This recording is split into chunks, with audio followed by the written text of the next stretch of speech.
Y con este tema recibimos a nuestro próximo invitado. Se trata de Alberto Aritz Lerner, quien nos va a acompañar durante unos minutos para contarnos un poco más de lo que pasa en México, de la violencia desatada en ese país. Nada más este fin de semana, 8 personas fueron asesinadas en la ciudad costera de Acapulco, en un día particularmente sangriento para esta ciudad. Y por otro lado, al sur de México, en el estado de Guerrero, se descubrió otra fosa clandestina donde al menos 12 cadáveres fueron encontrados.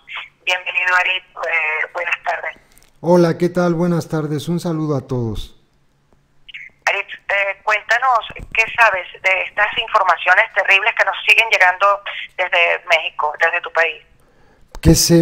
Sé que el gobernador Héctor Astudillo, cuando fue informado del hallazgo de esta fosa clandestina que mencionabas en el municipio de Copanatoyac, en el mismo estado de Guerrero, dijo que no eran tantos muertos, que nada más eran 14. O sea, que no eran tantos muertos, relativiza que sean 14. Bueno, no son tantos, no son 30, no son 40 como otras veces, ¿no? Claro. Recordemos que hace unos meses, unas semanas, hubo una masacre en el penal de Acapulco, todos la recordarán, ¿no? Entonces, sí. Probablemente el gobernador de Guerrero, Héctor Astudillo, fija ese listón así de alto, y ya de ahí para arriba entonces sí es preocupante, y para abajo no. O sea, el número de muertos que encuentren en un fin de semana que sume 23, 25, 27, como lo que pasó en estos días en Guerrero, parece ser que a él no le importa. Yo quisiera comentarles, ya que me dan la oportunidad de platicar con ustedes, que observando lo que está ocurriendo en México, yo tengo la certeza, y lo he venido platicando con la gente en los espacios que compartimos con la gente de México, tengo la certeza de que el municipio más violento de México está en el estado de Guerrero, no es Acapulco, y se llama Chilapa de Álvarez. Todos los días hay asesinatos, las calles están vacías, la gente cerró sus comercios, están huyendo del lugar, y los operativos de vigilancia que supuestamente va a emprender el gobierno para garantizar seguridad en este municipio de la montaña y los municipios cercanos, está lleno de soldados, está lleno de policía federal, está lleno de seguridad pública, y no hacen absolutamente nada, y la gente está aterrada. A mí me lo escriben, me dicen que tienen semanas, después de los sismos tan trágicos en México, semanas que los maestros no van a dar clases porque están amenazados de muerte. Alberto, perdone que lo interrumpa, buenas tardes, soy Henry. Henry, saludos. Le quería preguntar, ayer tuvimos oportunidad de tener a una mujer también de Oaxaca que hablaba de los índices de violencia desmedido en México, y de cómo se está implementando incluso la presencia paramilitar a nivel extendido, a nivel nacional, y casi que como un plan orquestado desde el Estado. Este sexenio, pese a que había prometido paz y que movilizó a cientos de miles de efectivos de la Policía Federal, del Ejército, no ha logrado disminuir en absoluto los índices de violencia, y todo lo contrario, se han disparado, han aumentado, y los niveles de impunidad pues son directamente proporcionales también a las muertes. Claro, los niveles de impunidad en México alcanzan, yo creo que el 99%, y efectivamente, mira Henry, hay datos que son verdaderamente espantosos, porque si nos ponemos a sacar la tasa de homicidios de un estado del país que se llama Colima, es el estado más pequeñito del país, Henry, no alcanza ni siquiera 1 millón de habitantes, tiene 600,000, y aumentó desde el gobierno de Felipe Calderón a el gobierno de Enrique Peña Nieto. La violencia, los asesinatos aumentaron en estos 5 años 314%. Tiene el estado de Colima, yo creo que la tasa de asesinatos más alta del continente. Ese tipo de cosas están ocurriendo y también creo que no debo dejar pasar, el nivel de violencia que se está viviendo es atroz. Te cuento rápido, el día de ayer, anteayer, nos enteramos en otro estado, en el Estado de México, cercano a la capital, a la Ciudad de México, que es el cementerio más grande de México, se llama Estado de México. Bueno, secuestraron a una niña, Henry, de 16 años, se llamaba Jessica. Los secuestradores pidieron rescate y la familia no pudo reunirlo. Le mandaban videos a los papás donde estaban quemando a su hija para presionarlos. La terminaron asesinando, la necropsia reveló que la quemaron viva. Eso está pasando en México. Es terrible. Marcos, creo que tienes tú una pregunta también para Alberto. Hola, buenas tardes, Alberto. ¿Qué tal? Buenas tardes. A mí lo que me sorprende es que ante ese nivel de violencia, desde aquí casi se ve como normal escuchar noticias así en México. ¿Cómo lo vivís allí? La población lo normaliza, llega a ser ya normal una vez que escucha todas estas noticias y escucha como ningunean además un número por otro. Bueno, al final son nombres. 14, 11, 10 tienen nombres igual. Allí, ¿cómo lo vivís al final? ¿La población cómo lo vive? ¿Se está acostumbrando? Fíjate que eso es muy, muy interesante. Sucede que empiezas a normalizar la violencia, porque va aumentando y de repente te asusta la primera vez, pero después ocurre otra vez y ya no tanto, y después ocurre a cada rato y pues ya no. Yo te voy a platicar de un caso. Yo vivía en el estado de Michoacán, perdón, en Guanajuato, pegadito al estado de Michoacán, en un municipio chiquito que se llamaba Moroleón. Hace como 12 años hubo un asesinato. Ese asesinato provocó que habláramos de él, yo creo que 2 o 3 años, porque esas cosas no ocurrían. Ahora el estado de Guanajuato aumentó el porcentaje de su violencia de asesinatos en 125%. Entonces hay muertos a cada rato y la gente normaliza la violencia. Trato, por ejemplo, de decirle a las personas en el país, miren, yo puedo salir a la calle en España. Lo más grave que me pueda pasar a las 11 de la noche si salgo es que me tropiece o me caiga porque hay tirada una cáscara de plátano, pero no me van a matar. Para que la gente se dé cuenta de lo que está pasando en el país. Alberto, es que frente a esto, la sociedad civil denuncia, se organiza, pero luego también es reprimida, señalada y criminalizada, porque aquellos que preguntan por sus hijos, por sus padres, por sus madres, por sus hermanas, por sus muertos, por sus víctimas, luego son señalados como enemigos también del Estado, y en este último sexenio de Enrique Peña Nieto, esto es una práctica extendida, el revictimizar y el criminalizar a las víctimas y a sus familiares que reivindican verdad, justicia y reparación. Claro, mira Henry, en ese sentido hay un documento que realizan todos los países, en el caso de México se llama Agenda Nacional de Seguridad, donde participan todas las dependencias del gobierno, los servicios de inteligencia, la Secretaría de Gobernación, la Secretaría de Seguridad Pública, todos crean una agenda en la que detallan cuáles son los riesgos para México como país. Estos documentos son secretos, pero se filtraron apenas el año pasado, los publicó una revista en México, y fíjense ustedes lo que ocurrió. Resulta que el gobierno tiene como número 1 de los problemas que pueden perjudicar la estabilidad del país el crimen organizado, dicen ellos. Pero en segundo lugar, para el gobierno de México, la movilización social es peligrosa.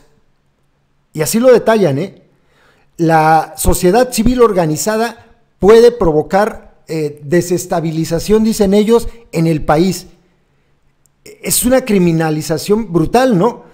Que la gente que se organiza, que se moviliza que los colectivos que están tratando de luchar por que se respeten los derechos humanos, en fin, las madres que están buscando a sus hijos desaparecidos, las buscadoras, todos estos colectivos, resulta que son o somos un peligro para nuestro gobierno. Arit, yo sé que usted siempre que queremos hablar de México está disponible para nosotros, que siempre está dispuesto a darnos su punto de vista, a contactarnos con otras personas y otros colectivos, y que lo hace por responsabilidad, porque cree de verdad que hay que visibilizar lo que está pasando allí, pero sé que cuando vamos o cuando le proponemos o le he propuesto hablar también un poquito usted es un poco reacio, no porque no quiere hablar de su historia, sino porque cree que lo importante son esas otras historias también, de como decía Marcos, de esos cuando dicen 14, tienen nombres y apellidos, tienen padres, tienen madres, tienen hijos, pero usted mismo terminó en el exilio por denunciar prácticas entre las autoridades y los delincuentes, la connivencia, el acompañamiento, el mirar para otro lado, y ya no solo el mirar para otro lado, sino esa asociación para delinquir entre quienes deberían proteger a los ciudadanos y ciudadanas y quienes tienen los negocios del narco, los negocios del contrabando, los negocios de las armas, y podríamos seguir una larga lista. ¿Cuánto ya lleva usted aquí? ¿Y cómo se vive también? Antes se lo preguntaba a Marcos cómo vivía la gente allí. ¿Cómo se vive en la distancia ese dolor de lo que está atravesando México ahora?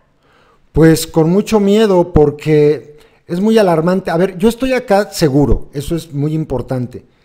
Pero cuando uno observa lo que está pasando en México, a ver, en México está mi familia.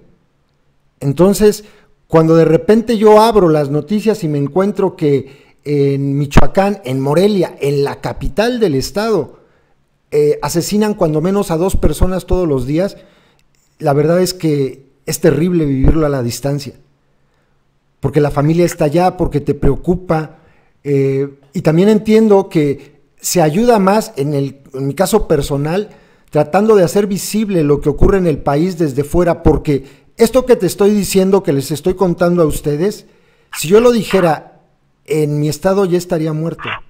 Denunciar esto en México, pues me costó que ahora esté acá. Arit, ahora a unos meses de las elecciones, a un año electoral, en este último año del sexenio del señor Peña Nieto, también se están moviendo muchas cosas y cada uno de esos candidatos y candidatas que están surgiendo están vendiendo un discurso de cómo afrontar estos altos índices de violencia de México y esta ingobernabilidad de alguna manera en cuanto a no poder garantizar la seguridad, la integridad de sus ciudadanos.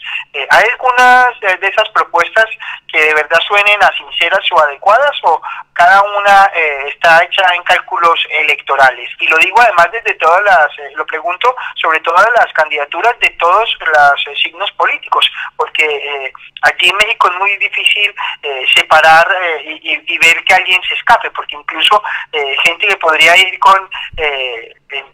en un principio con postulados o propuestas progresistas o más comprometidas con la ciudadanía, también tiene lodos o arrastra lodos que ocultar, ¿no?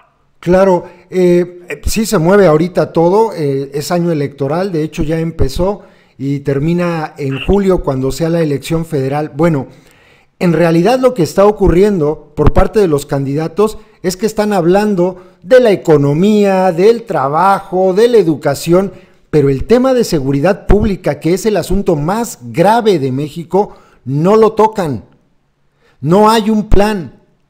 Henry, tú eres de Colombia, tú perfectamente sabrás que tratar de recuperar la paz en tu país le costó a Colombia mucha sangre, mucho dolor y 50 años. México está viviendo una ola de violencia como en los peores momentos de Colombia. Tú viste pasar en tu país presidentes tras presidentes que no hacían nada. Bueno, eso está pasando en México. La elección que viene, llegue quien llegue, no va a poder hacer nada. porque el crimen organizado, ellos mismos permitieron que creciera a estos niveles. Viven con ellos, conviven con ellos, son amigos, financian juntos, no va a parar.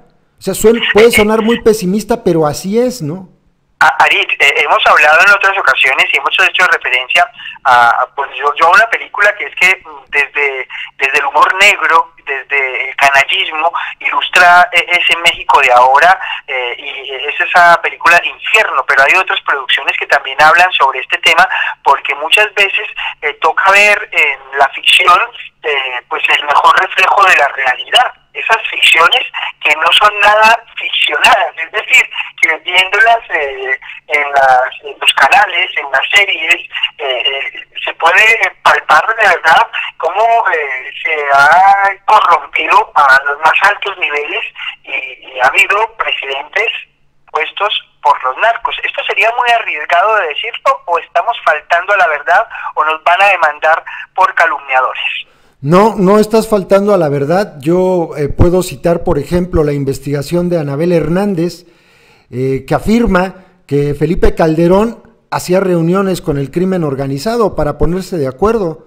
Por eso le mataron a 2 secretarios de gobernación, que es el equivalente en España a ministros de Interior.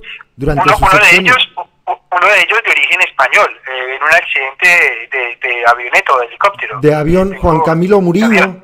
Y el otro murió también en un accidente, a supuesto accidente, en un helicóptero.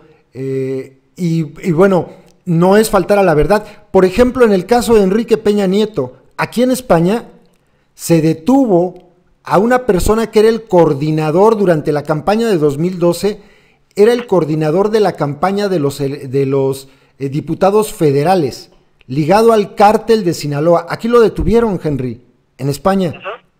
Y, hombre, todo mundo sabe, y de hecho el mismo cártel de Sinaloa y los Zetas le han publicado a Enrique Peña Nieto comunicados donde dicen: nosotros te apoyamos, ¿no? Ahora tienes que respondernos. No te equivocas al señalar que en el gobierno de nuestro país, en las más altas esferas, están cogobernando criminales con los políticos. Porque cuando hablamos de eso, algunos periodistas, o lo denuncian ustedes, los activistas, nos llaman conspiranoicos, nos llaman lunáticos y nos vetan en medios o no nos vuelven a contratar. Eso como poco. Después ya vienen las amenazas. Conocemos, porque igual que usted lo ha explicado, ese paralelismo entre los años oscuros, más oscuros de Colombia, que todavía no acaban. Claro. Esperemos que sigamos trabajando para que puedan de verdad terminar definitivamente con los últimos décadas de México, justo además, y creo que también lo mencionamos una vez, coincidiendo con el desplazamiento del eje del poder narco desde Colombia hasta México, porque es que además eso, es como cuando se desmanteló los grandes cárteles colombianos y se trasladó a México toda la operatividad. Es ahí también cuando llegan hasta las más altas esferas, y cuando esos señores se reúnen con sus padrinos económicos, padrinos que después intentan detener, acallar, encerrar o extraditar para que no puedan demostrar, no puedan presentar pruebas que les hundan a ellos. Claro, ese es el caso, por ejemplo, de lo que ocurrió con los hermanos Treviño Morales del cártel de los Zetas. Y de hecho se publicó hace poco una información donde pues está claro el nexo que tenían los Zetas con gobernadores de Tamaulipas, de Coahuila, de Veracruz. El caso de Javier Duarte de Ochoa, ligado al cártel de los Zetas. El caso de este señor que detuvieron aquí a Moreira, Humberto Moreira, ligado al cártel de los Zetas, ¿no? Entonces, es que es muy difícil poder entender, es imposible más bien, poder entender los altos niveles de criminalidad en México si es que no hay connivencia con las autoridades. No se puede. O sea, no se puede. Tiene que haber colusión a fuerza. Y es lo que está pasando. Última pregunta mía y después viene una de Marcos. La mía es, Ya se sabe de dónde salió la casa, el dinero del casoplón de la primera dama, ese que también estuvo en titulares y por el que además se ha hostigado y perseguido a periodistas como Carmen Aristegui. Pues obviamente era un pago para que Enrique Peña Nieto le diera contratos a la empresa IGA de su muy amigo, y de ahí salió, o sea, le entregaron, imagínate nada más qué cantidad de dinero tendría que estar ganando la empresa IGA para que le regalara, porque eso fue una donación, un regalito, una casa de $7 millones. Es que no, me río porque está tan ofensivo que nos crean a los ciudadanos idiotas, que yo no entiendo, ni se esmeran en lo más mínimo en intentar disimularlo, ya no.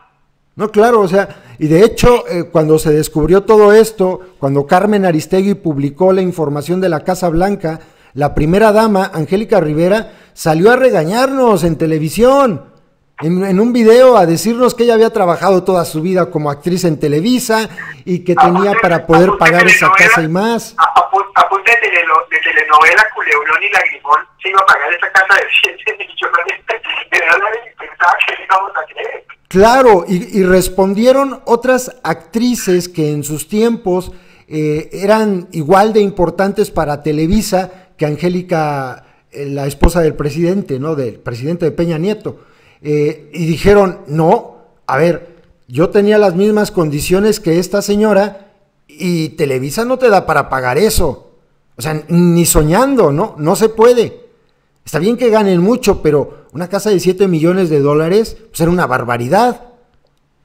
Quería preguntarte otra cosita más. En México, sabéis al detalle el último barril de petróleo que exportáis. Pero aparte de la violencia que estás indicando, con datos que estamos dando con muertos, desaparecidos también, que también hay violencia. Hay una asociación, Data Cívica, que ha logrado durante los 4 últimos meses establecer más de 33.000 desaparecidos en México. Sí, de hecho publicaron el día de ayer y anteayer, estuvieron publicando en muchos medios esta labor que emprendieron pues muchas organizaciones de la sociedad civil para lo que mencionábamos hace rato, ponerles nombre, ¿no?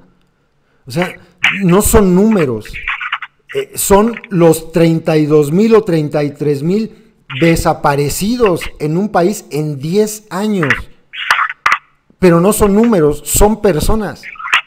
Los muchachos de Ayotzinapa, cuando pusieron el antimonumento en una de las calles más importantes, yo creo la calle más importante de todo el país, el Paseo de la Reforma, pusieron un número grandote que dice 43, pero del lado izquierdo, antes del número 43, le pusieron el signo más. O sea, que quiere decir que son 43 desaparecidos de Ayotzinapa, pero no sabemos, y puede ser imposible seguramente saber cuántos desaparecidos hay en el país. Pues Aritz, vamos a seguir pendientes de México, lo que pase, y en este año tan candente que queda, bueno, estos meses hasta la mitad del año próximo, que se elija al nuevo mandatario, la nueva mandataria que va a ocupar la casa, el Palacio de los Pinos, pues estaremos siguiendo y sobre todo porque quienes venimos de otros lugares que también han sufrido estos esquemas de violencia, vemos similitudes harto sospechosas y nada casuales. Claro. Es decir, esto no es como qué casualidad que se parece tanto al esquema o a lo que ha ocurrido en Colombia. No, es que hace parte de un esquema y de unas políticas que incluso se exportan. Tanto así que hasta asesores colombianos de seguridad, directores de la policía y de mano dura han llegado a México a trabajar con el señor Peña Nieto. Claro, el general Naranjo, ¿no? O sea, y cuando uno observa lo que hicieron en Michoacán, con las autodefensas de Michoacán, y volteamos a ver a Colombia, nos encontramos al mismo personaje y la misma situación, porque fue él el que organizó los grupos paramilitares en Colombia, y en el estado de Michoacán llegó a ser exactamente lo mismo, ¿no? Es increíble, bueno, pero así es. Tu país y el mío se parecen muchísimo, Henry, y es muy triste. se parece, yo pensé que solo coincidíamos en el amor por las rancheras. Qué pena que también tengamos que coincidir en el descaro de nuestros políticos, en la indignidad de nuestras instituciones y sobre todo en la complicidad de aquellos que deberían ser los garantes y protectores de los derechos, de la vida y de la integridad de las mexicanas y los mexicanos. Alberto Lerner Aritz, un abrazo y pues siempre dispuestos a compartir contigo los micrófonos, a conocer la verdadera realidad mexicana, las verdaderas realidades mexicanas, esas pequeñas verdades ocultas debajo de la gran mentira que repiten los grandes medios, los ligados al poder. Un abrazo muy grande. No, un abrazo a todos ustedes y muchas gracias por acordarse de nuestro país. Hasta luego y un saludo a todo tu auditorio, Henry. Saludos a todos. Hasta la próxima.